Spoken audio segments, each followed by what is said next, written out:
សូមអនុញ្ញាតបន្តមកដល់ទូកខ្នាតអន្តរជាតិគូទី10ទូកខ្នាតអន្តរជាតិខ្សែទឹកខាងក្នុងពន្លឺកោះញ្ញាតីក្រុងអរិយស័ព្ទខ្សែទឹកខាងក្រៅក្រុងនគរសែនជ័យបារមីព្រះអង្គវិហារក្រោមមកបាទគាត់មកពីខាងសកាត់សារកាកែវបាទខ្ញុំថ្លែងមនោគុណបាយមិញឥឡូវគាត់មកហើយជើងទី1គាត់ទទួលជ័យជំនះទៅលើពលឺផ្កាយព្រឹកឥឡូវចាំមើលជើងទី2យ៉ាងម៉េចទៅហើយយុវជនសង្កាត់សារកាកែវបាទកាត់សារកាកែវលោកចៅសកាត់ពោចថៃបាទគាត់កំពុងតាមដានមើលហើយឥឡូវគាត់ទៅនៅខ្សែទឹកក្រៅបើមើលពីចំហៀងនៅតែមានព្រៀបដដែលហ្នឹងបាទសម្រាប់គូទី10នេះ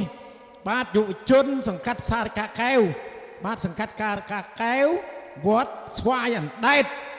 ក្រុងអរិយខ្សាត់ចំណែកឯពលឺផ្កាយព្រឹកកោះអញ្ញាតីបាទក្រុង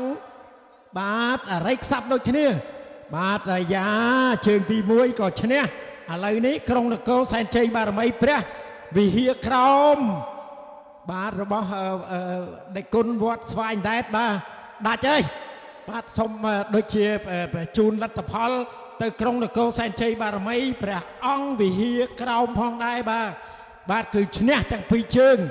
គឺចប់ដោយបរិបូរណ៍ហើយ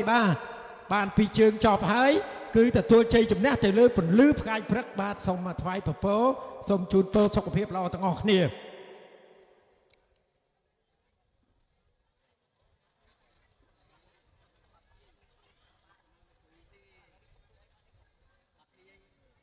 បាទមកខាង